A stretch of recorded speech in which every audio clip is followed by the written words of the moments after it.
오늘 말씀은 사도행전 16장 6절에서 10절까지입니다.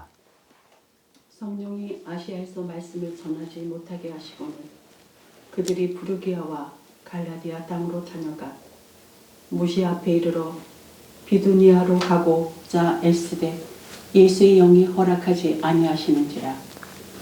무시아를 지나 드로아로 내려갔는데 밤에 환상이 바울에게 보이니 마게도냐 사람 하나가 서서 그들에게 청하여 이르되 마게도냐로 건너와서 우리를 도우라 하고는 바울이 그 환상을 보았을 때 우리가 곧 마게도냐로 떠나기를 힘쓰니 이는 하나님이 저 사람들에게 복음을 전하라고 우리를 부르신 줄로 인정하니라. 아멘. 여러분 지금까지 살아오시면서 내가 계획한 대로 내가 뜻한 대로 인생을 살으셨나요? 어떨 때는 커다란 바위덩이가 내 앞을 콱 막아버리는 그런 시간도 있으셨죠.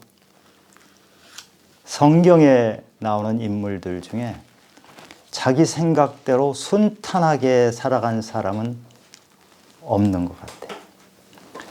아브라함은 갈 바를 알지 못하고 고향집을 떠났어요. 야곱은 형이 에서가 자기를 죽이려고 하니까 피해서 도망쳤어요. 요셉은 형들이 자기를 노예로 팔아버렸죠. 모세는 어느 날 살인자가 되어서 광야로 도망을 쳤어요.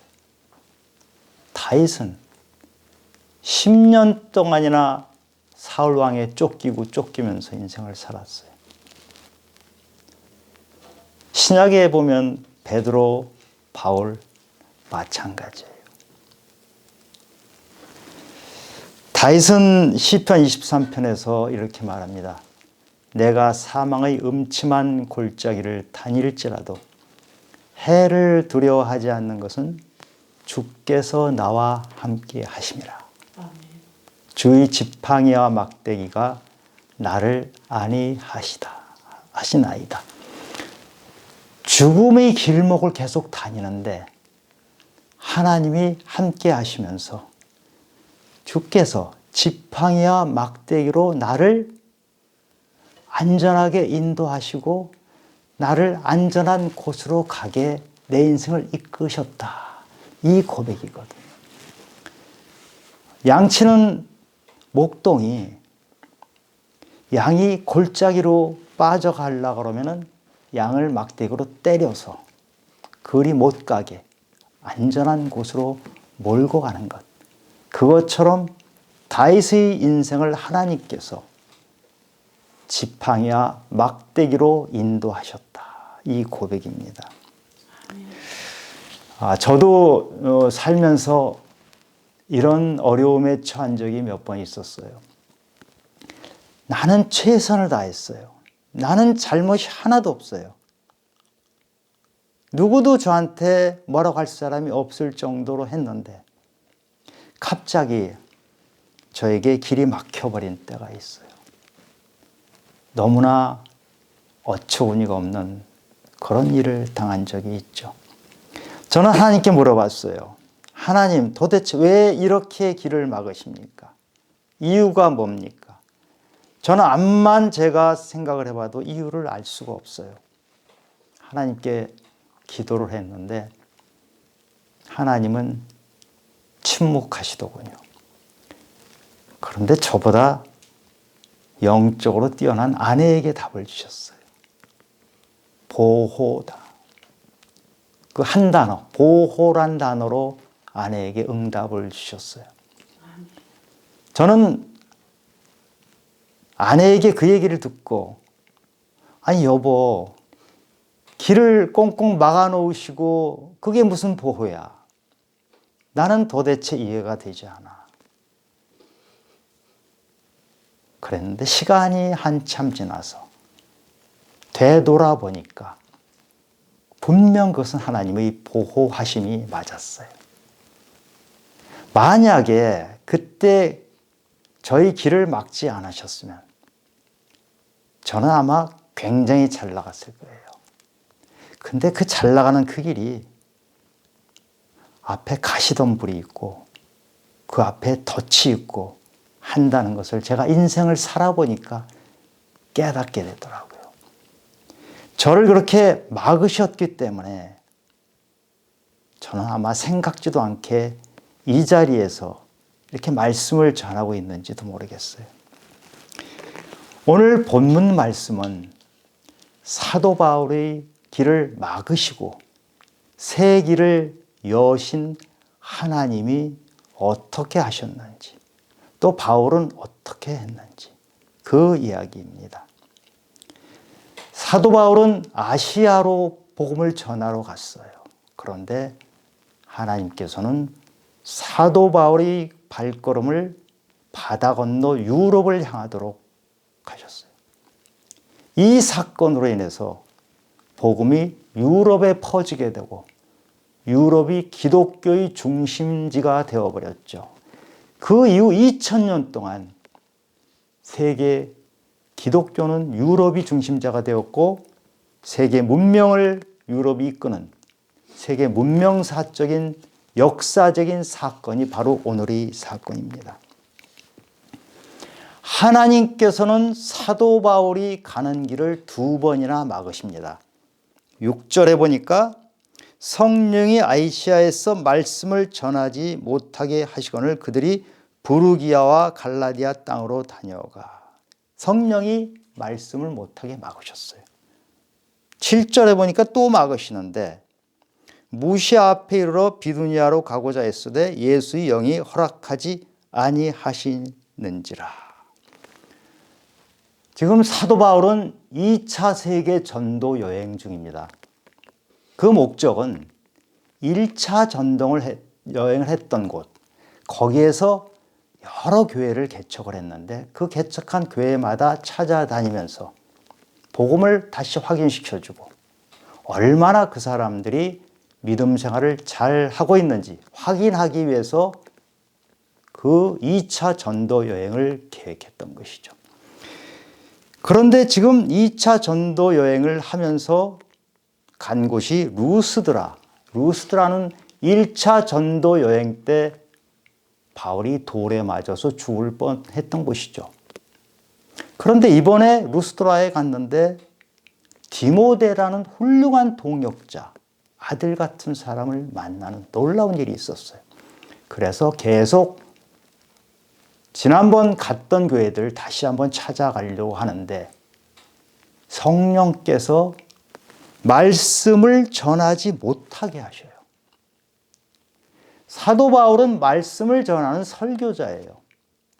교회를 찾아갈 때마다 말씀을 전했던 사람에게 말씀을 전하지 못하게 한다는 것은 지금 사도 바울이 2차 전도 여행을 가는 목적 자체를 근본적으로 뒤틀리게 만들어버리는 것이에요. 길을 콱 막아버리셔서 어떻게 할 수 없는 지경에 이른 것입니다. 더군다나 지금 이 시점은 바울의 전도 여행이 굉장히 성공적인 때였어요. 그 앞에 5절을 보면 이렇게 나옵니다. 여러 교회가 믿음이 더 굳건해지고 수가 날마다 늘어가니라. 바울이 지금 1차 전도 여행했던 곳을 이렇게 한두 군데 이렇게 다니면서 보니까 너무 부흥이 됐어요. 교인들이 엄청나게 늘었어요. 그래서 계속해서 더 가고자 하는데 갑자기 하나님께서 성령을 보내셔서 길을 막아버린 거예요. 마치 이거나 똑같아요. 사업하시는 분들은 이런 거를 겪을 수가 있는데 사업이 참 잘 풀려요. 솔솔 풀려서 이제 집도 사고 재산도 많이 모았어요. 교회에 헌금도 제법 할 수 있는 상황이 됐어요. 너무나 일이 잘 풀려가요. 그런데 IMF 위기가 오듯이 탁 오면서 갑자기 다 막혀버리는 거예요. 이런 상황을 보통 망연자실하게 된다고 그러죠. 너무 힘든 거죠. 그런데 이렇게 길이 막혔을 때 그 사람의 믿음이 어떤지를 알 수 있어요. 출애굽한 이스라엘 민족이 홍해 앞에서 길이 막혀버렸죠. 홍해길에서 길이 막혔을 때 그 백성들은 이제 우리가 죽게 되겠구나 한탄하고 하나님을 원망했죠. 차라리 옛날 노예 상태로 되돌아가는 게 낫겠다. 하나님께 불평하고 원망을 했어요. 이스라엘 백성은 홍해만 막힌 게 아니고 그 다음에 막힐 때마다 불만을 하고 원망을 했기 때문에 이 사람들은 40년 내내 방황을 하다가 결국 가나안 땅에 들어가지도 못하죠. 만약에 이때 길이 막혔을 때 하나님 뜻이 무엇인지 물어보고 그 뜻에 맞는 행동을 취하려고 했다면 아마 40년 방황은 없었을지도 모릅니다. 하나님은 왜 홍해길로 이끄시고 홍해가 막히도록 하셨을까요?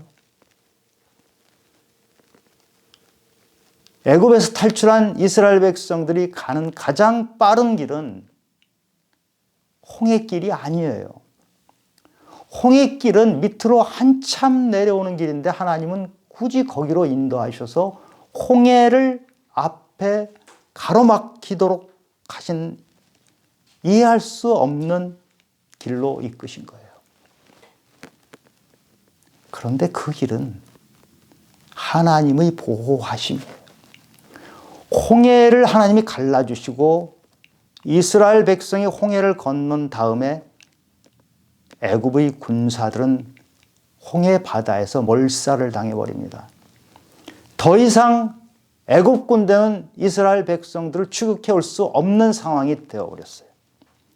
만약에 홍해길로 가지 않고 가장 직선으로 빠른 길로 갔더라면 애굽 군대의 추격을 감당할 수가 없죠.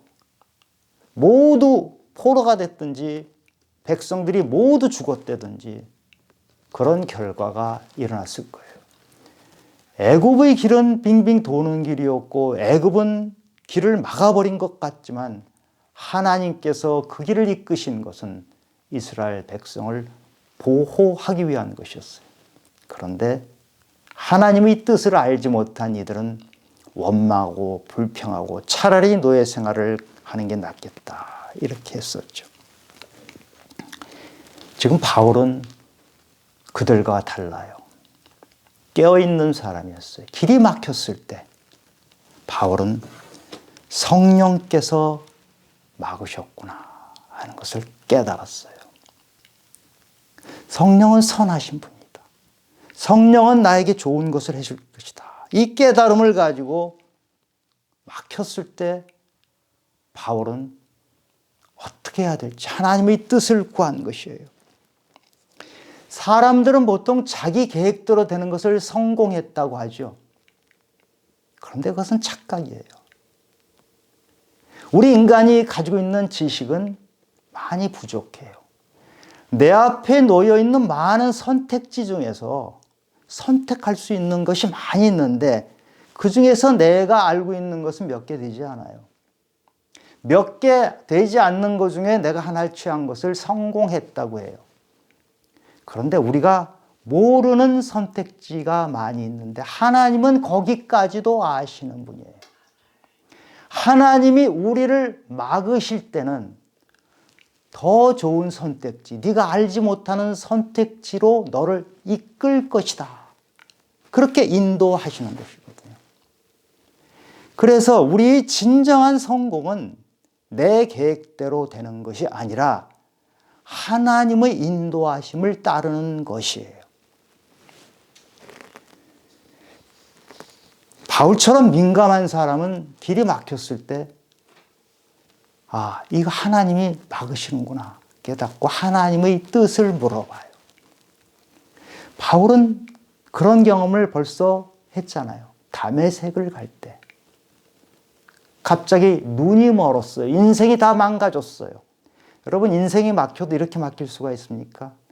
눈이 멀어버린다는 것은 우리가 조금 뭐 사업이 조금 망가지고 이 정도가 아니에요. 인생이 완전히 벼랑 끝으로 떨어져 버리는 경험을 했던 바울은, 그런데 그것이 자기를 바꿔주고 하나님께서 자기를 제대로 인도하시는 길이라는 것을 알게 되었어요. 하나님의 사랑이었어요. 바울을 눈멀게 한 것은, 바울을 막아버린 것은 하나님의 사랑이라는 것을 이미 깨달았던 것이에요. 어린아이를 아버지가 끌고 가는데 아이가 비탈길로 가서 넘어지려고 하면 아버지가 안아서 딱 막아버리잖아요. 그것이 사랑이거든요. 그것이 사랑이란 것을 알았던 사람은 아버지가 나를 또 막을 때, 아, 아버지가 나를 보호하시는구나, 나를 다른 길로 인도하시는구나, 이걸 깨닫잖아요. 성령에 민감한 사람은 이렇게 깨닫는데 성령에 둔한 사람은 이런 깨달음이 없어요. 하나님이 경고를 줄 때도 그 경고의 소리에 대해서 무관심하고 함부로 대해요. 자기 계획대로, 내 뜻대로 가는 것이 가장 좋다고 생각하면서 경고에 대해서 전혀 귀를 기울이지 않죠. 이런 이야기가 있습니다. 거대한 군함이 바다를 가는데 이 너무 거대한 군함이 가는 길을 막는 배가 하나도 없어요. 배들이 다 피해요. 그러니까 이 군함은 자신 있게 앞을 향해서 가요. 그런데 어느 날 저 앞에서 조그만 불빛이 반짝반짝 하는데 비키질 않아요. 군함에서 그 불빛에 대고 소리를 칩니다. 네가 비켜라. 안 비키면 부딪힌다. 그런데 상대방이 네가 비켜라 이러는 거예요. 그 군함이 다시, 나 이렇게 거대한 군함인데 너 안 비키면 너 큰일 난다. 비켜라. 근데 그쪽에서 다시 네가 비키는 거야. 그래서 군함이 계속 가서 들이받았어요. 결과는 군함이 완전히 깨져서 완전히 다 죽고 다 망가졌어요. 앞에서 네가 비켜라 했던 것은 등대였어요. 등대는 그 근처에 암초가 많은 데예요. 어떤 거대한 배도 그 암초에 부딪히면 나만 하는 게 없는 것이 바로 등대예요. 등대가 경고를 했을 때 이 군함은 그 경고 소리를 들었어야 돼요. 그런데 내가 거대하기 때문에 그 자만심, 나의 계획, 나의 뜻은 아무도 방해할 수 없다는 그 자만심 때문에 겸손하지 못하고 암초에 가서 부딪힌 것이에요. 그것이 심판입니다. 인생을 거대한 군함처럼 살아가는 사람은 결국은 그 심판을 받게 되고 멸망의 길까지 가는 것이에요. 하나님까지 무시하게 되죠. 아시아에서 말씀을 전하지 못하게 하니까 바울이 어떻게 하냐면 1차 전도여행 갔던 곳을 다시 가려면은 가다가 남쪽으로 꺾어져야 되는데 꺾어지질 않고 서쪽으로 계속 갑니다. 서쪽으로 계속 가서 다다른 곳이 무시아라는 곳이에요. 여러분 여기서 그냥 지명을 다 외우지 마세요. 지명이 하도 어려운 지명들이 나와서 무시아는 서쪽으로 쭉 가서 그 아시아, 이 당시에 아시아는 지금 튀르키예 지역을 말해요. 튀르키예 지역의 서쪽 마지막에 무시아 지역에 딱 다달라서 이제 바울이 위로 북쪽으로 올라가려고, 북쪽으로 올라가면 흑해 지역이 됩니다. 위로 쭉 올라가려고 했어요. 그런데 이때 예수의 영이 허락하지 않았다 이렇게 나오죠. 첫 번째는 성령이 막았다고 되어 있는데 두 번째로 지금 북쪽으로 가렸더니 예수의 영이 막았어요. 그런데 여기서 왜 예수의 영이라고 했을까요? 성령을 예수의 영이라고 표현했어요. 성경 전체에서 성령을 예수의 영이라고 표현한 것은 유일하게 여기에요. 예수의 영은 도대체 어떤 영을 말하는 것이죠? 예수님은 십자가를 향해서 가신 분이에요. 예수의 영은 순종의 영이에요. 십자가에 가는 것, 예수님도 그것이 어렵기 때문에 겟세마네에서 기도를 하죠. 나의 원대로 마옵시고 아버지 원대로 하옵소서. 이것이 순종의 기도예요. 그리고 예수님은 그 십자가가 바로 순종의 십자가거든요. 바울에게 그 순종의 영이 깨닫도록 한 거예요. 바울은 순종을 했다는 의미예요. 순종의 영이 바울에게 다시 한번 깨닫도록 해서 북쪽으로 가지 말라 하는 경고를 준 거예요. 바울은 그 예수의 영에 이끌려서 남쪽으로 내려간 곳이 드로아예요. 트로이라고 들으시죠? 트로이 목마하는 트로이. 드로아에 이르렀어요. 그런데 드로아에 이르렀을 때 지금까지 길을 막으셨던 하나님께서 환상을 보여주세요. 환상이 뭐냐 하면 마게도냐 사람이 바다를 건너와서 우리를 도우라. 이렇게 환상이 있는 거예요. 바울은 이런 환상에 대해서 어떻게 반응을 할까요? 우리가 꿈을 꾸거나 환상을 봤을 때 어떤 사람은 거기에 대해서 깨닫고 제대로 반응을 해요. 그런데 어떤 사람은 그 꿈인지 환상인지 아무것도 모를 수가 있어요. 지금 바울은 하나님에게 완전히 순종한 사람이기 때문에 이 환상에 대해서 하나님이 무슨 메시지를 주시는지를 깨닫는 거예요. 그래서 10절에 보니까 바울이 그 환상을 보았을 때 우리가 곧 마게도니아로 떠나기를 힘쓰니 이는 하나님이 저 사람들에게 복음을 전하라고 부르신 줄을 인정함이로라. 지금 환상을 줬는데 마게도니아 사람이 나타났는데 그 사람들에게 복음을 전하라고 부르셨구나 하는 것을 인정함이로라. 이 인정함이로라라는 말은요, 헬라어로 쉰비바조란 헬라어인데 결합하다는 뜻이에요. 하나가 된다는 뜻이에요. 여러분, 우리 다윗이 하나님 마음에 합한 자라 내 뜻을 이루리라. 하나님 마음에 합한 자, 다윗의 마음과 하나님의 마음이 하나가 된 거예요. 하나기 때문에 다윗이 하는 일은 내 일이 되는 거예요. 하나님의 일이 되는 거예요. 하나님의 뜻을 다윗을 통해서 하는 것이죠. 지금 사도 바울은 하나님께서 마게도니아로 건너가라고 하는 뜻이 복음을 전하라는 뜻으로 이렇게 알아듣잖아요. 근데 사실 바다 건너 유럽, 마게도니아는 그리스 북쪽이에요. 그리스를 북쪽을 마게도니아라고 남쪽을 아가야라고 하죠. 그리스 북쪽으로 가라고 하시는데 바울은 바다 건너 유럽을 간다는 건 생각도 안 해봤어요. 왜냐하면 바울은 태어난 곳이 그 아시아의 다소거든요. 그리고 자라고 배우고 한 것은 유대예요. 그러니까 전도를 할 때도 그 아시아 지역을 벗어난다는 것 생각해 본 적이 없어요. 1차 전도 여행이 전부 아시아에서 했던 거잖아요.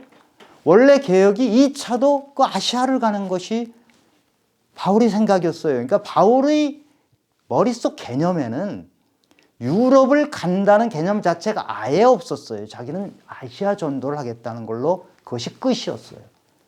그런데 갑자기 바다 건너 유럽을 가라고 할 때 이건 굉장히 두려운 것이거든요. 한 번도 생각해보지 않은 것을 하라고 할 때 우린 두려워요. 바울이 이렇게 두려움이 왔겠죠. 그럼에도 불구하고 바울의 생각이 하나님과 하나가 됐어요. 나는 포도나무요 너희는 가지라. 너가 너 안에 내가 그 안에 있으면 열매를 맺는다. 우리가 하나님을 완전히 신뢰하면 하나님의 생각이 내 생각 같아지면 하나님의 능력이 내 안에 들어오는 거예요. 바울이 말씀을 전하는 복음 사역은 이제는 내가 하는 것이 아니고 하나님이 하시는 것이거든요. 바울을 통해서 드러나는 능력은 바울의 능력이 아니고 바울이 안에 계신 하나님이 하시는 거예요. 그러니 바다를 건너 유럽을 가는 그 생소한 지역, 낯선 지역, 생각도 못한 지역을 가지만 두렵지 않게 갈 수 있었던 것이에요. 우리가 어떤 걸음을 가다가 걸음을 되돌리는 것은 굉장히 어려워요. 지금 바울도 마찬가지인 것이 바울이 지금 북쪽으로 가려고 했을 때는 나름대로 이거저거 정보를 많이 입수해서 이렇게 분석해 보니까 내가 좋은 선교지는 북쪽으로 가는 거라고 생각을 했을 텐데 갑자기 알지 못하는 바다 건너를 가라고 했을 때는 자기로서는 어떻게 감당하기 어렵잖아요. 그런데 바울은 순종을 했거든요. 이것이 믿음이에요. 순종은 믿음과 동전의 앞뒷면 같은 것이에요. 순종을 하는 것은 하나님이 완전히 선하신 분이다. 그리고 하나님은 신뢰할 만한 분이고 그분을 따라가면 나는 완전하다 하는 믿음이 있을 때 순종을 하는 것이거든요. 바울은 그 순종을 했기 때문에 곧바로 행동에 옮겨요. 바울이 여기서 마게도니아로 가는데 시간을 따지고 뭘 따지고 한 것이 아니고 곧바로 갔다고 해요. 아무런 계획도 없는데 그냥 그대로 갔어요. 이것이 믿음이에요. 갈 바를 알지 못하고 고향을 떠났던 아브라함, 갈 바를 알지 못하고 떠났던 것이 바로 이 바울이 바다를 건너간 것과 같은 것입니다. 여러분, 우리가 살다 보면 앞이 막힐 때가 있잖아요. 너무 답답하다. 탈출구가 보이지 않는다. 어떤 사람들은, 믿음이 없는 사람들은 그럴 때 인생을 포기하기도 하잖아요. 그런데 바울도 이 막혔을 때, 여러분 성경을 남의 얘기로 보면 별거 아니에요. 그런데 입장을 바꿔서서 갑자기 길을 막아놓고 바다를 건너가라고 하는 이런 상황에 처하면 안 믿는 사람은 내 인생 망가졌다고 생각해요. 그러나 바울은 하나님께서 뜻이 있을 것이다. 하나님께서 막으신 이유는 새 길을 인도하기 위한 것이거든요. 바울아, 너는 아시아에서 너희 소명이 끝나는 것이 아니고 바다 건너 유럽 가는 것이 너희 소명이다. 그 새 길을 주시는데 하나님은 길을 막으시고 새 길을 주시는데 받는 사람에게 필요한 것은 순종이에요. 순종하면 그 새 길을 갈 수 있고 새 길을 가겠다는 순종의 마음을 가지니까 하나님께서는 바울에게 새 길을 보여주세요. 그것은 마게도니아 가서 복음을 전하는 것이다.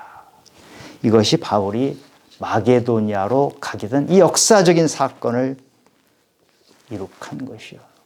우리가 믿음대로 순종대로 순종을 해서 하면 하나님의 뜻을 우리를 통해서 이룰 수 있어요. 이사야 43장 19절에 보면 너희는 이전 일을 기억하지 말며 옛날 일을 생각하지 말라. 보라 내가 새 일을 행하리니 이제 나타낼 것이라. 유명한 구절이죠. 여러분, 우리는 옛날 일에 묶여있는 사람들이에요.